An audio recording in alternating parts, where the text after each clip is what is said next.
Ce prochain week-end, la saison sportive du circuit de Spa-Francorchamps s'achèvera par une classique automnale par excellence, les 24 heures de chevaux.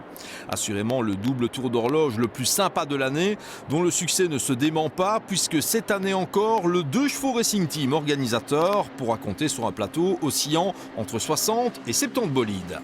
On est la veille des 28e, je crois qu'on est assez fiers d'avoir pu relever le défi et je crois qu'on a la troisième génération qui relèvent le défi, c'est quand même un beau bail. Parmi les incontournables de cette course réservée aux dodoches bodybuildés, plusieurs équipes régionales bien sûr, dont le DS Racing Team qui engagera pas moins de 3 voitures, une équipe pour laquelle les 24 heures de chevaux constituent le point d'orgue de la saison. Je veux absolument être là chaque année car c'est une course tout à fait spéciale. Rouler en 2 chevaux sur le circuit de Francorchamps, les vitesses qu'on atteint avec ces petites voitures-là, avec ces petits moteurs, c'est tout à fait extraordinaire. Puis l'esprit de camaraderie qu'il y a dans les stands, qu'il y a, chaque équipage s'entraide, c'est vraiment merveilleux et c'est ça que je tiens absolument à être là chaque année. Contrairement à d'autres disciplines, et notamment la Fun Cup, la 2 chevaux, c'est l'univers de l'amateurisme éclairé, du bricolage très soigné et du sens de la débrouille. Tous les bolides qui prendront le départ des 24 heures sont différents, car construits de toutes pièces dans les ateliers de chaque équipe.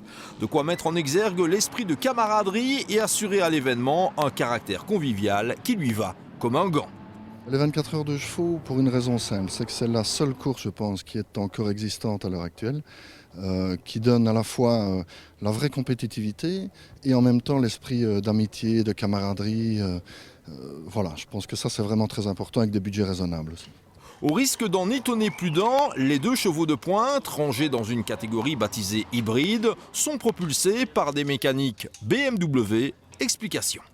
Depuis quelques années, on est en manque de pièces Citroën pour les protos, donc ils ont opté il y a, je crois, 7-8 ans pour un moteur à plat qui ressemble plus ou moins à la 2 chevaux.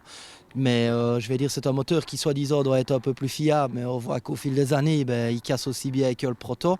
Et il y a juste qu'il est plus puissant et que ça reste toujours un moteur à plat comme Citroën le voulait avant, quoi.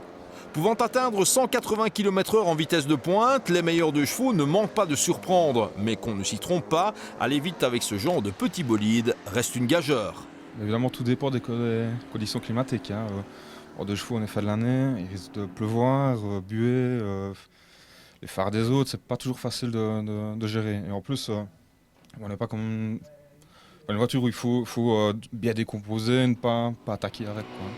Samedi prochain, c'est à 13 h que débuteront les 24 heures de chevaux. L'arrivée étant programmée le dimanche à midi, changement d'heure oblige, dans les rangs du DS Racing Team, qui accueillera aussi un certain Jean-Pierre Van de Wouwer au volant d'une des 2 autres voitures. On est assurément fin prêt et que ça roule.